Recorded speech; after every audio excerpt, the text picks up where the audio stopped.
Welcome back, my friends, to AA Recovery Interviews. I'm your host, Howard L., and I'm an alcoholic. Sober since January 1st, 1988, one day at a time. I'm grateful you've joined us. AA Recovery Interviews is the podcast where Alcoholics Anonymous members from around the world share their extraordinary stories of experience, strength, and hope. There are over 145 awesome interviews in this podcast series.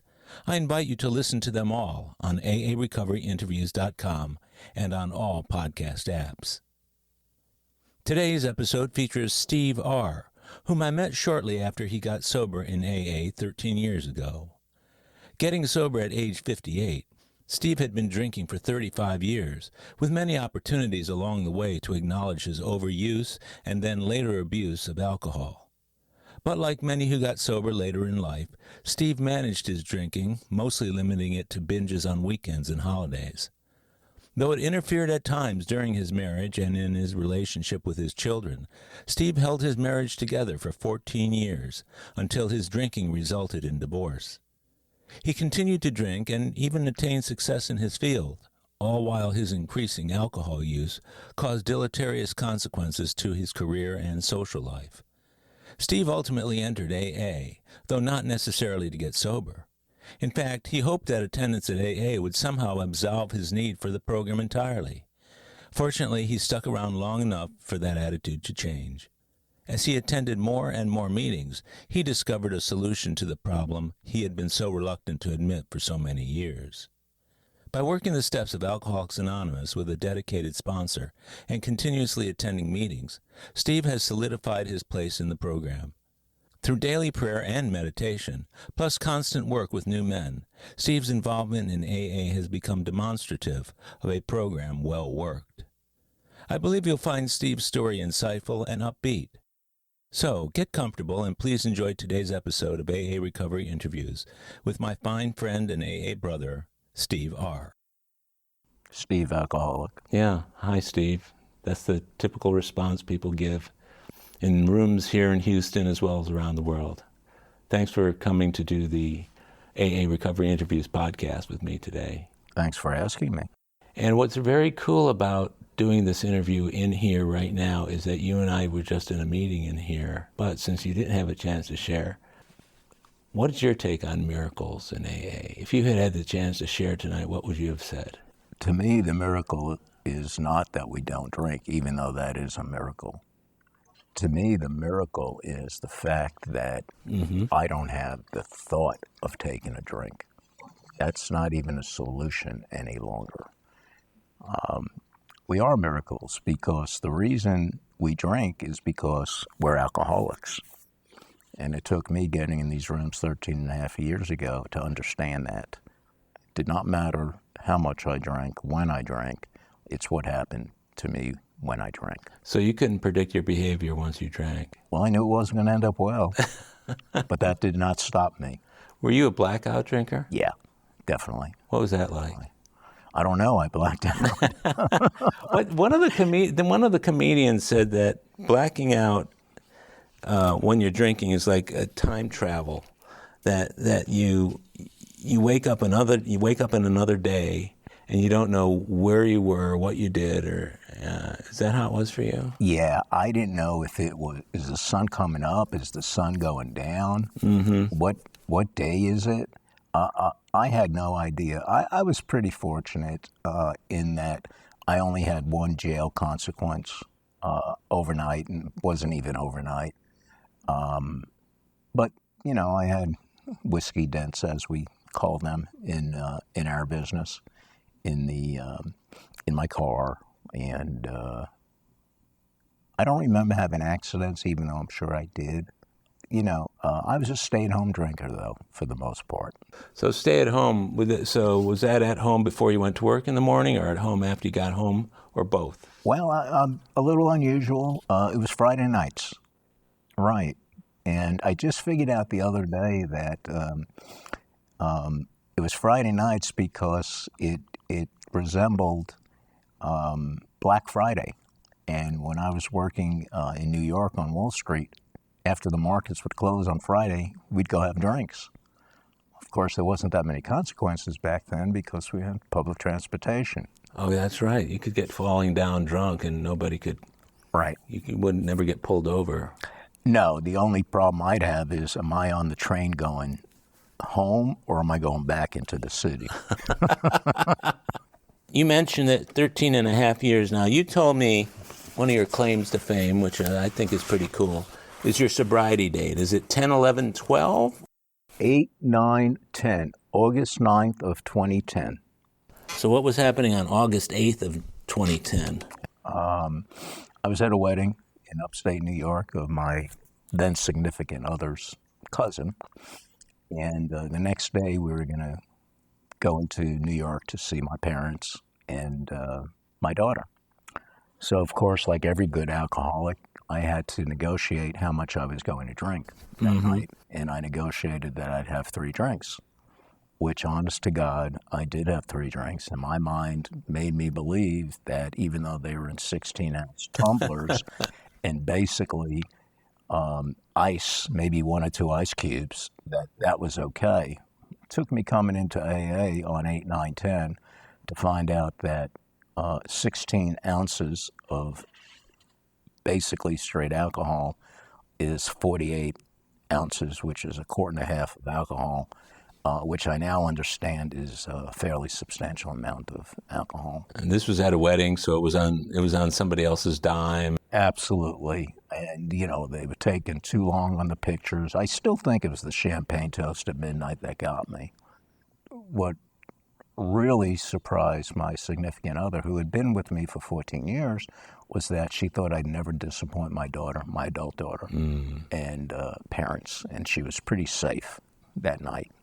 And that was not the case. And I did things that people who were sober would not do, some of which are too graphic to even get into it at this point. Now, would you say that overall you ruined her wedding, or? No.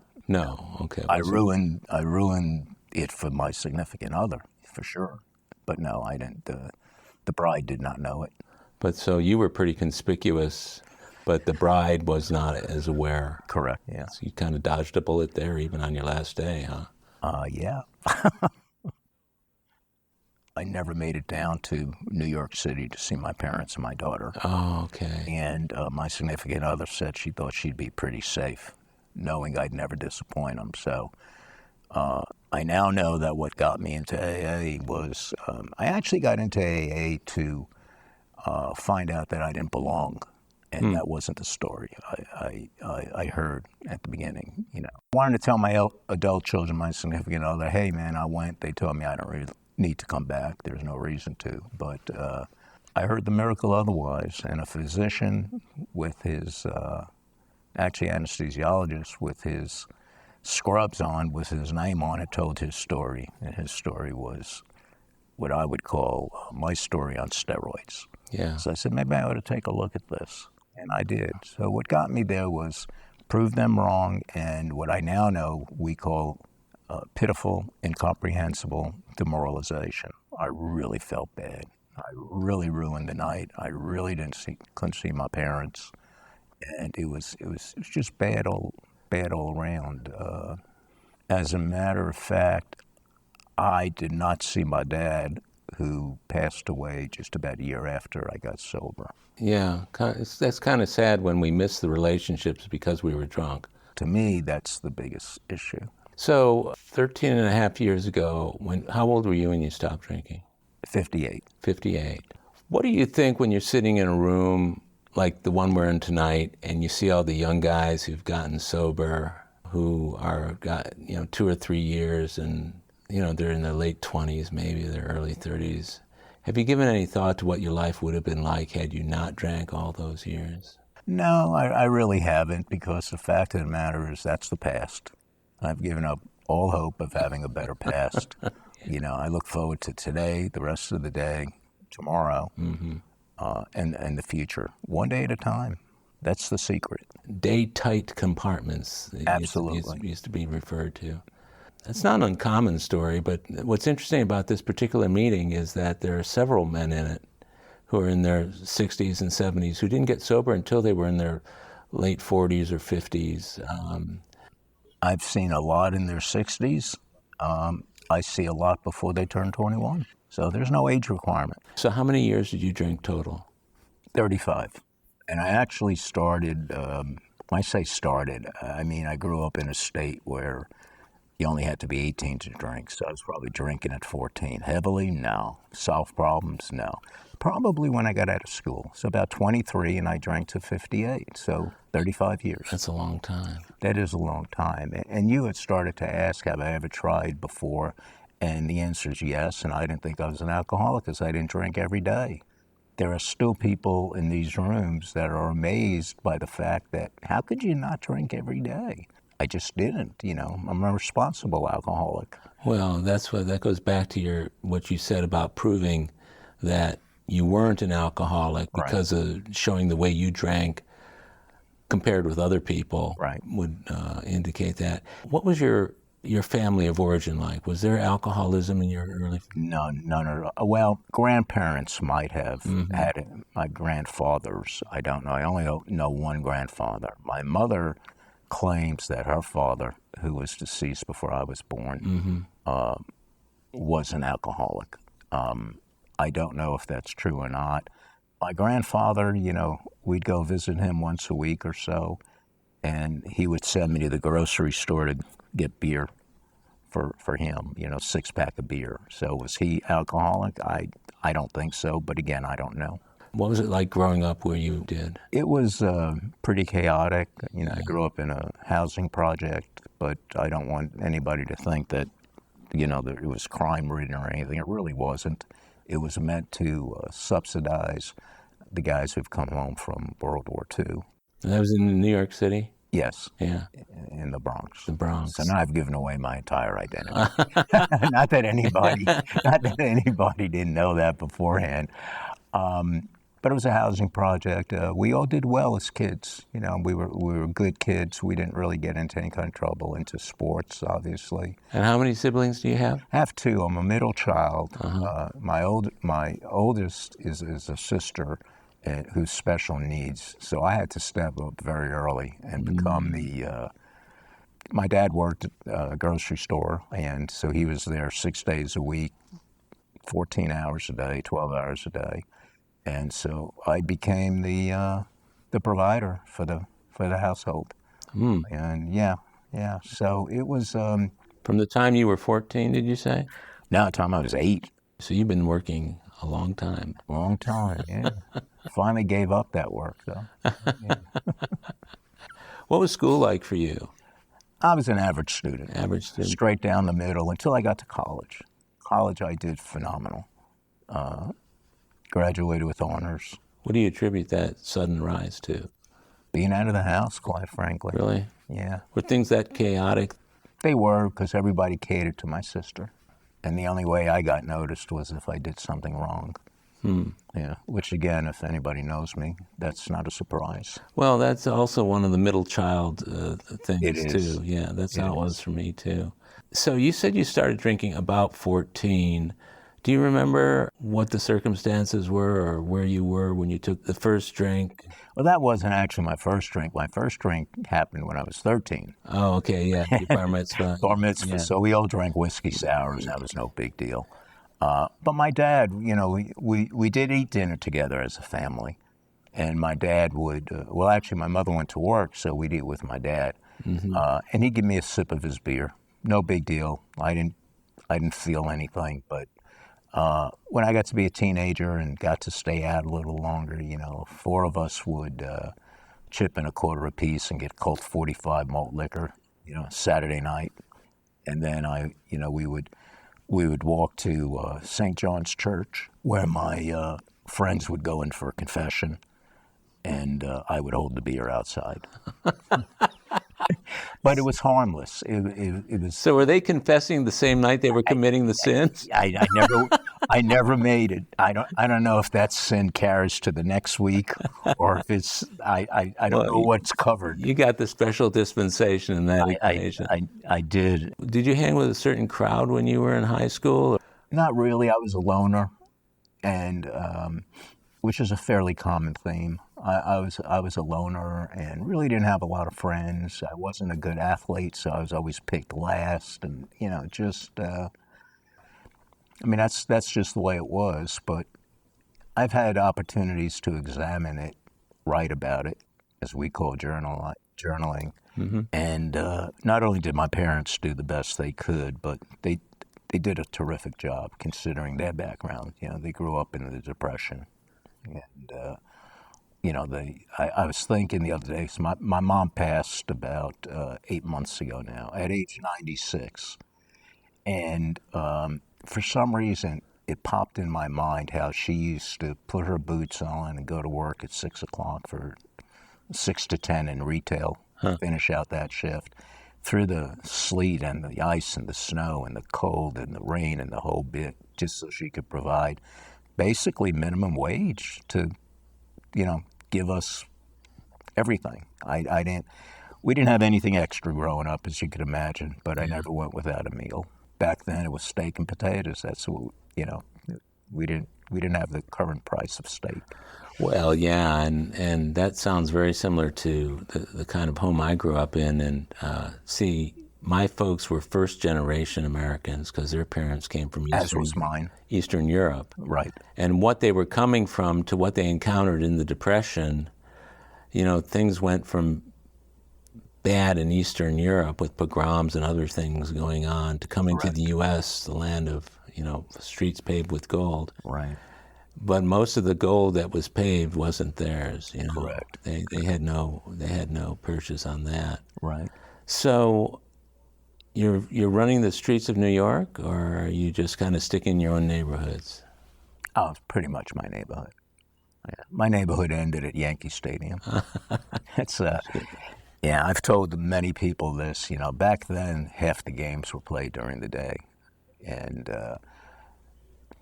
go to Yankee Stadium, stay out of trouble. We didn't get into a lot of trouble, and if we did, we didn't get caught. Your first encounters with alcohol. Right. What were your expectations whenever it was you took a drink? I really didn't have any expectations, Howard. I didn't. Did you get drunk? I didn't think so, but evidently I did. This is where the blackouts begin, huh? Probably. You know, this disease is progressive, meaning it takes a little more to get drunk, if you will, or high, and but sobriety is progressive as well. That's fortunate. And yes, and so I forget a lot of the things that happened. Now, when I sponsor others, I'm reminded of some of the things that happened. So what was college like for you? I was a good student, and I just pretty much did. You know, I would drink every once in a while, but when I went to school, you could either drink or you could eat, and I preferred to eat. So I didn't really drink that much. Now, again, some people may tell me that that's really not true, Steve. Do you remember this? Do you remember that? And the answer is no, I really don't. Did not do drugs. Growing up in New York City, I was very fortunate. I saw what people who did drugs did to their lives. Marijuana, did you do? Marijuana kind of came in when I was in college, and heroin, basically, you know, the junkies, as we used to call them. You stayed away from all that stuff. Stayed away from all that. Where I grew up was right outside an area in New York called Riverdale, which was a fairly wealthy area. Mm-hmm. And as a result, they had money and they had drugs. I didn't have money. I didn't have drugs. So not having money was a plus. I never realized how fortunate I was that I did not have money. So you got a CPA, you got a degree in accounting. Correct. And you mentioned going to work for a big accounting firm where drinking was part of the corporate culture, or? I wouldn't say it was part of it, but on Friday nights you got exposure to the partners. You know, that's when you either made friends with them or you didn't make friends with them. And then I was doing traveling too, and you get an expense account. And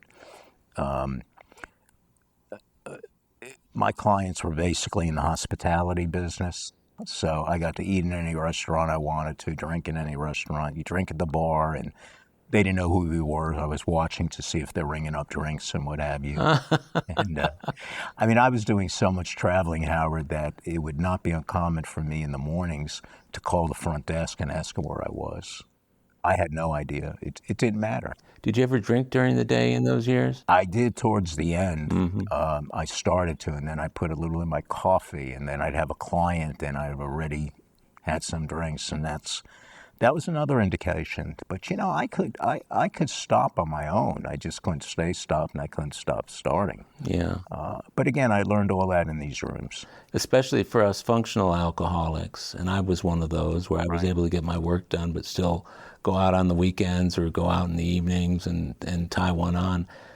And I was able to stop at certain points. The problem with stopping is that it kind of convinces you don't have a problem. If you can stop, how can I be an alcoholic? I can stop anytime I want. Well, that doesn't address the starting part.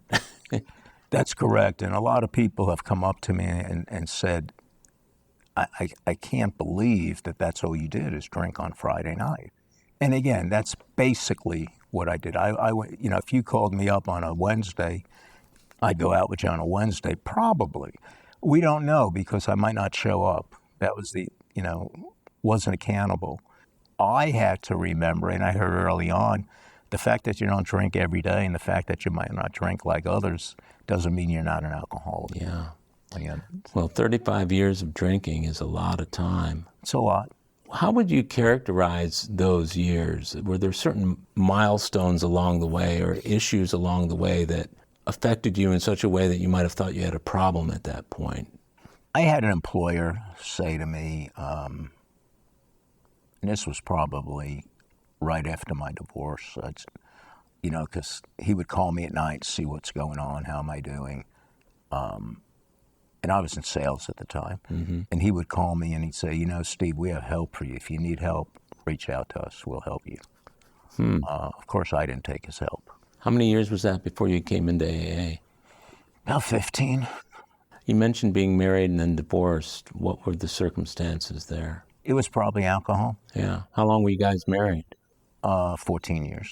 Did she know you drank like you drank when you married her, or? No, I really didn't drink. I married her out of school, so I wasn't drinking anything at that time. Now, that doesn't mean I didn't go to affairs and parties and drink too much. I might have. It just wasn't identified. It was more identifiable as you're drinking too much. Did that come in the latter years of the marriage? Oh, yeah. I was, this was during the heydays of Houston when everybody was drinking. Was flying in the United States and drinking. Going to the airport, drinking. First class lounge, drinking. First class seat, drinking.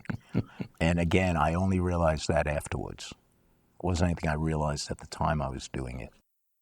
Did your boozing contribute to the divorce?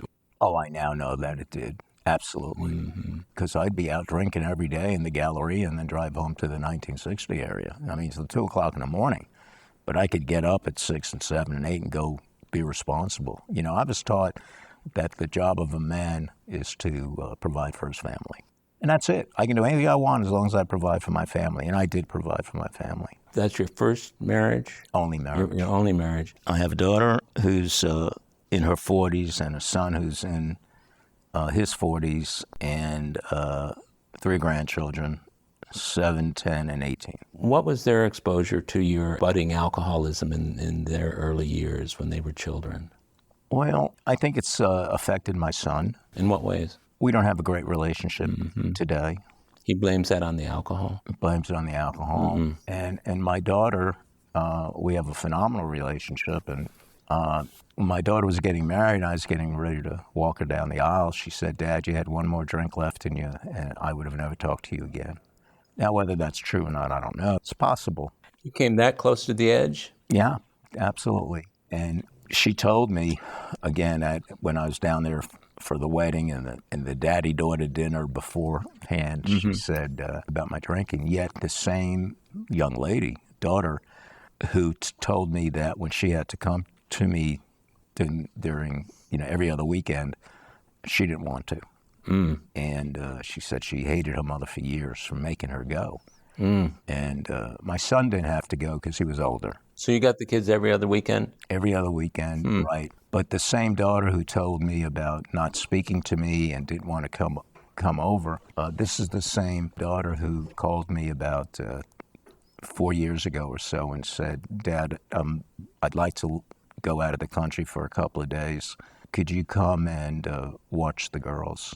And so I flew down to Florida and watched the girls, who at the time were 2 and 5. So that's come full circle. Well, that's a relationship restored by sobriety. Absolutely. Yeah. Absolutely. And most do get, not all get, but, you know. You hope they do. You hope you do. And you know, we hear about amends in the program, and I'm a big believer in living amends. You know, how do I live my life today? Yeah, that's important. Right. What was it like for you having the children before you got divorced? Compare that to having them every other week after. How did that affect the relationships and their growing up? Oh, it was horrible. Yeah. Horrible. Ate me up. Whatever time I'd come home, even if it was 2 o'clock in the morning and drunk, I would run upstairs and give them a kiss goodnight. Of course, they were sleeping, and I couldn't do that anymore. And I was on my own.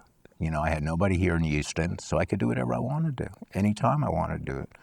I used to go out to a lot of bars. Houston in the early 90s was, you know, you could drink for $2 a drink and all you can eat. Yeah, happy hour. Happy hour. And happy hour at one of our restaurants, or bars, I should say, happy hour was like 2 to 9. And I didn't miss any end of that. I remember those happy hours. So you had a marriage within that time that lasted about 15 years. You had 2 kids who were coming to see you every other weekend. Well, one was. One was. The other one would not. How did that make you feel when you didn't get to see the one who you weren't able to see? Well, you have to remember that's Friday night. Friday night's my drinking night. So I probably numbed it. I didn't feel great about it, but he was 14, 15, and at that age, they're able to, to decide for themselves whether they want to go or not go. Did they ever come to you and say, Dad, would you not drink? No, but they had searched the house several times when I was drunk. I'd pick them up drunk, but they'd search the house and they'd swear I was on drugs, which I was not, because when I drank, man, I drank to black out and, whatever else they call it. I mean, I was comatose when I was drinking. That's tough. Yeah, I remember my daughter calling a friend to see if the mother can come and pick her up. So I remember being at a ball game with my son, and I was drunk, honking a horn. Yeah. I got arrested for that, public intoxication. There's a lot of shame associated with that. There's a lot of shame associated with it, but that's not the way I live my life today. Yeah, and that's important. It's important that you were able to restore the relationship with your daughter. Absolutely. And I have a phenomenal relationship with her children, just phenomenal. I talk to them probably 2-3 times a week. That's great. I talk to them on the way to this meeting. Yeah. And, we talk like you and I are talking right now. So you have this living amend that is really strong for you with your grandkids and your daughter. Absolutely. You get out of college, you're married for about 14 years. You're working for a public accounting firm that's sending you all over the place. You're able to drink and do whatever you want. You're flying under the radar wherever you go, pretty much. Correct. And did you work for that same company the entire time, or? I worked for them for like 2 or 3 years. I was also, as they used to call it, a superstar.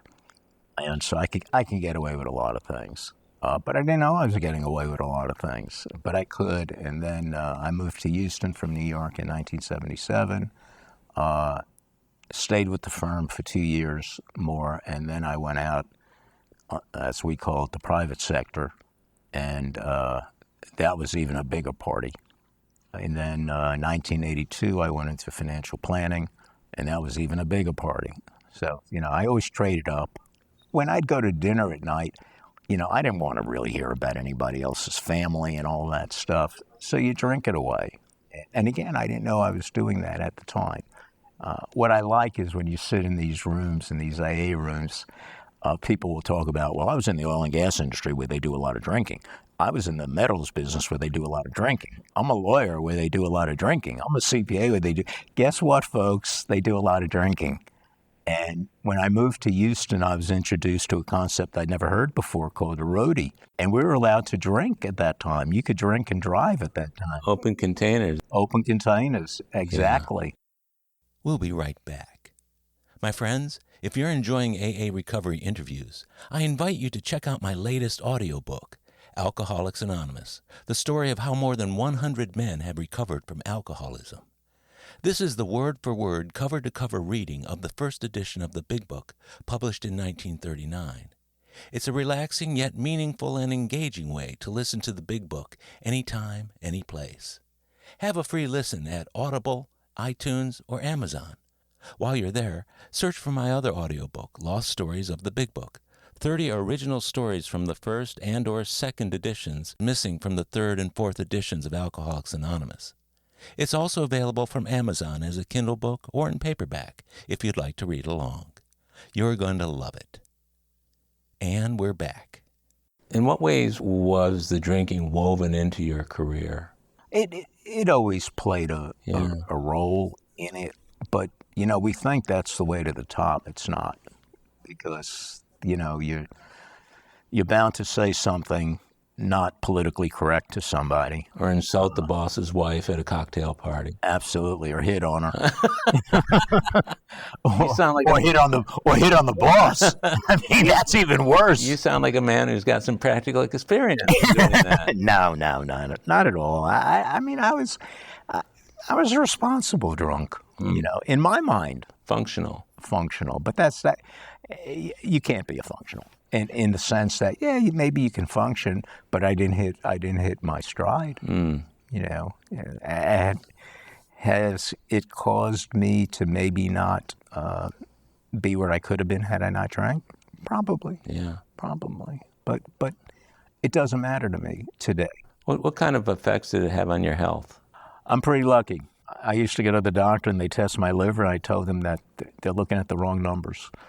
And I haven't had any liver problems. I haven't had any issues with organs health-wise. So keep in mind, it was binge. It was binge, yeah. And it was virtually one day a week. Now, I have to tell you, one of my favorite holidays for several reasons is Thanksgiving. Part of it is you get 4.5 days off.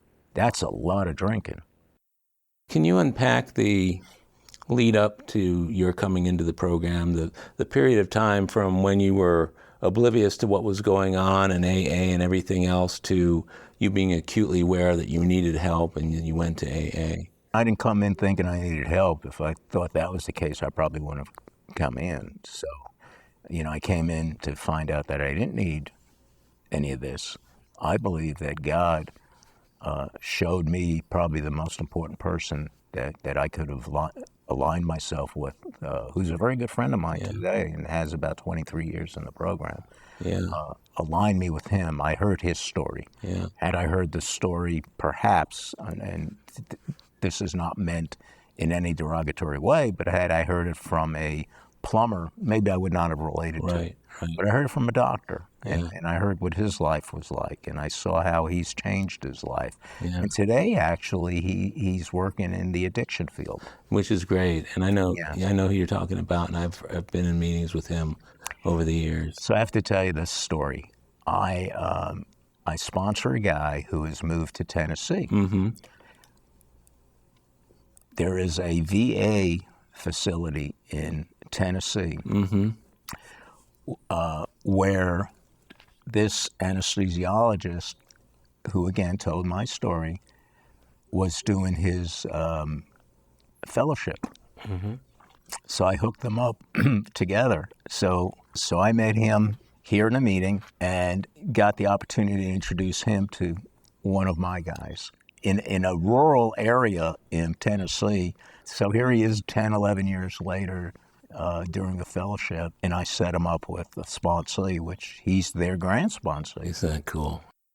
I'm curious, the only requirement for membership is a desire to stop drinking. Correct. What was your desire like when you first came into AA? Did you want to stop? No. I just wanted the consequences to go away. How long did it take for you to get from that frame of mind to the frame of mind where you were willing to admit you were powerless over alcohol and your life had become unmanageable? It was pretty quick. Was it? Yeah, it was pretty quick. We have to remember I was 58 years old. I have life's experiences to a degree. My profession, we expose, we do what somebody would call an autopsy, and we expose things. And if you don't take action on that, if you find out you have a problem, you don't take action on it, then shame on you. Right. And so I followed my own advice, and when I found out I had a problem, it was immediate. It was immediate. And the more I went to meetings, I went every day. I went every day to at least one meeting.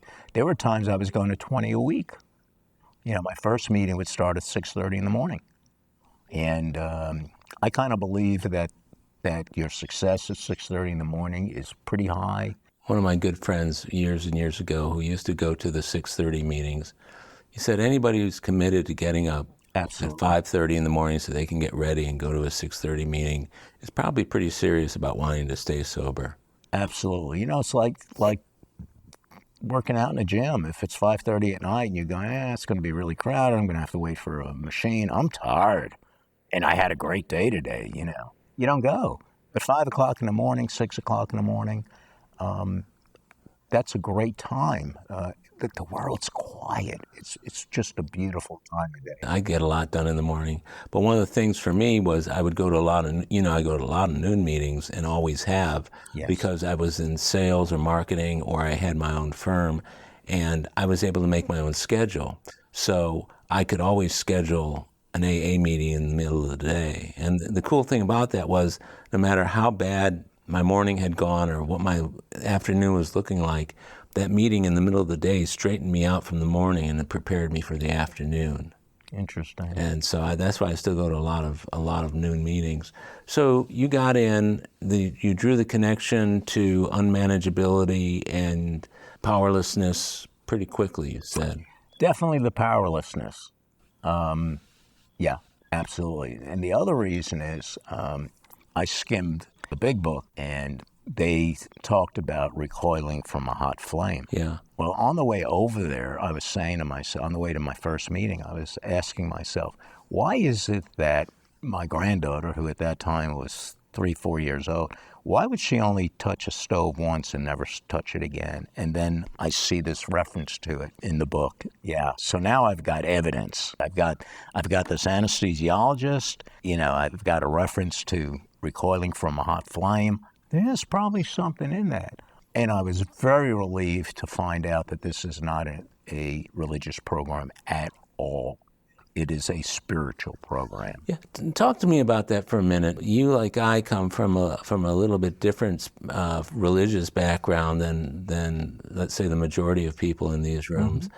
Seeing God in the steps on the wall was very off-putting for me when I first came in. I felt my whole life that people were, just because I wasn't of the majority religions, people wanted me to be, and I always felt like people were trying to force their religious beliefs down my throat. That was just how paranoid I was about it. But when I got to AA and I saw God, I thought, here we go again. But things were bad enough that I was willing to do it. What was it like for you? I was relieved that nobody was going to tell me I needed to believe in their God. And you know what? If I chose to not believe in God, they were okay with that too. That was my experience after having that initial repulsion, was once I realized that nobody was going to try and do that to me, that I was much more open. And these days, spiritually, I see how AA has improved the quality of my life for a really long time. Did you have a spiritual awakening along the way, or was yours of the educational? Mine was the educational variety, But I will tell you this, there are some people who want you to believe in their God in the program.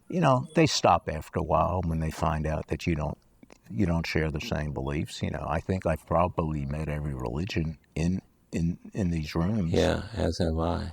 What's interesting to me is that not talking about controversial things, not endorsing or opposing causes in that environment carries over, and I think that that's a good thing. That's one of the reasons why I think AA works so well, is we keep those things at bay.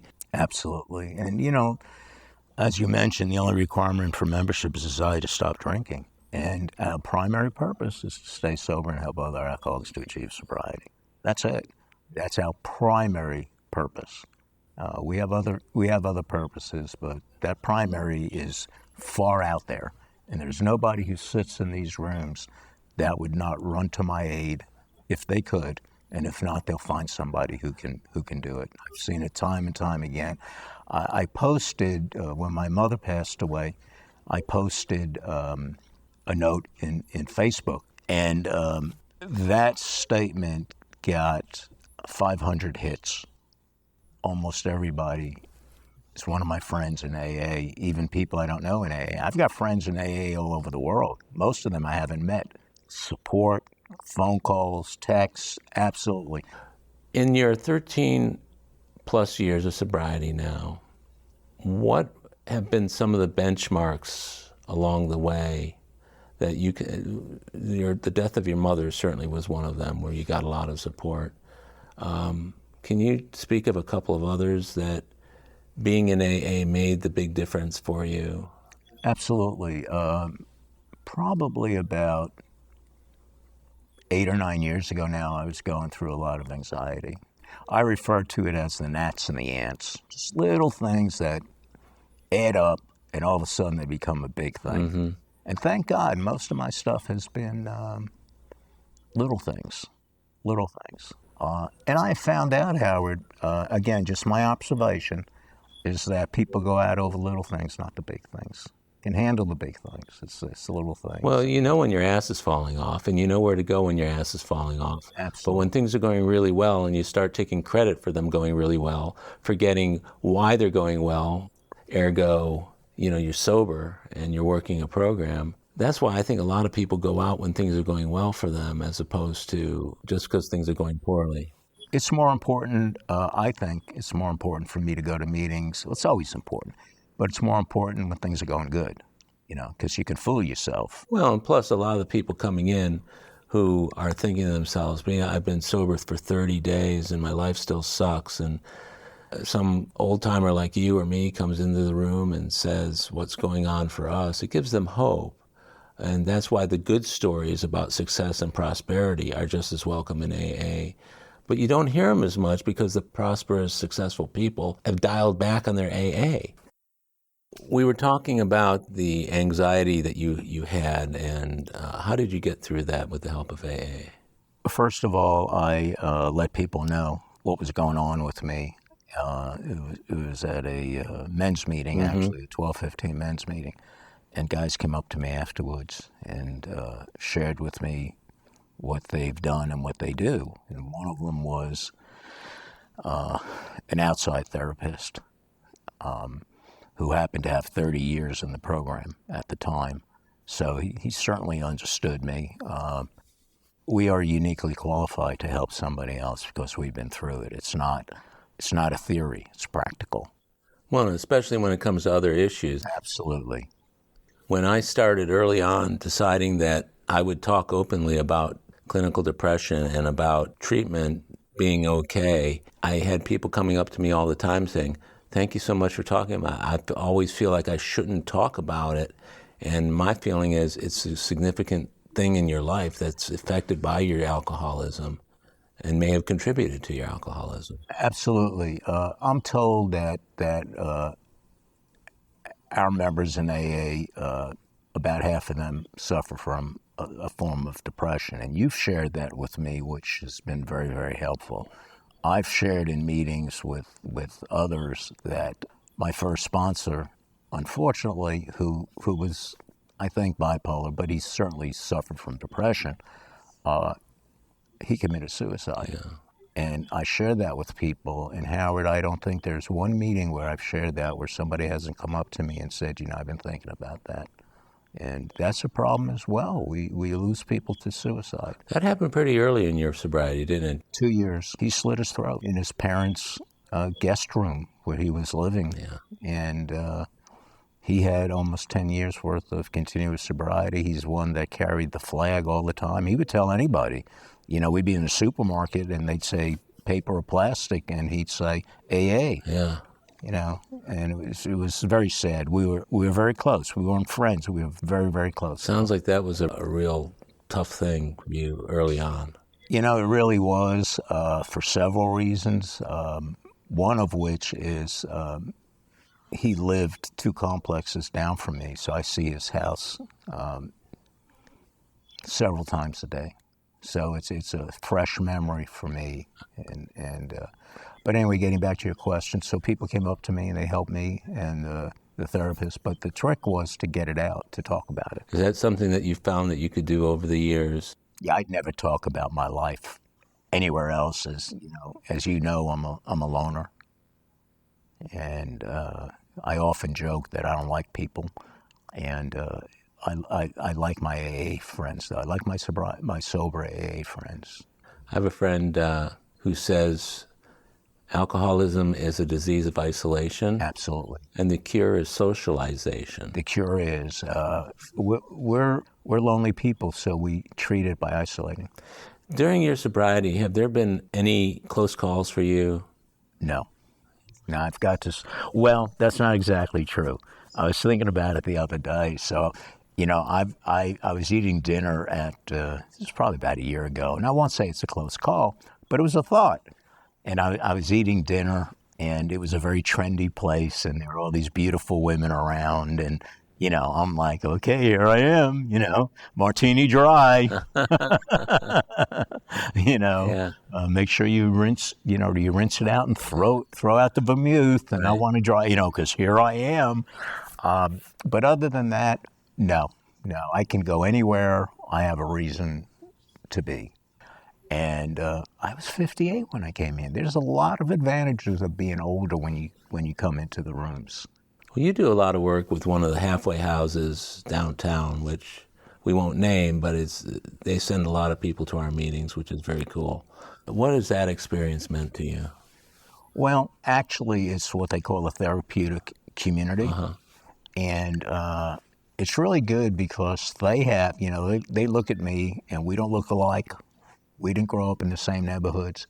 And they have certain beliefs of, where I must have come from.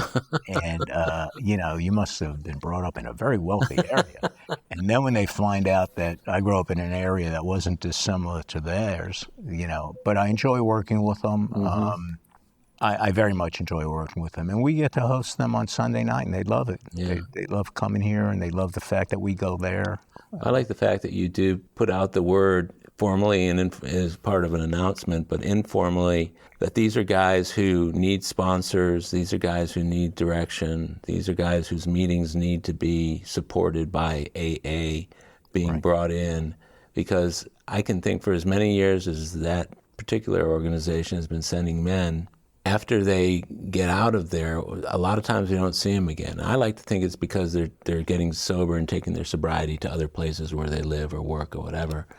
But knowing one of the fellas who is really one of the success stories of that organ, and there's some others there too, who have some long-term sobriety now who went through that. We really get a chance to see that no matter how good the work is being done, this disease still claims an awful lot of people along the way. It does, and they're amazed to see how similar we are.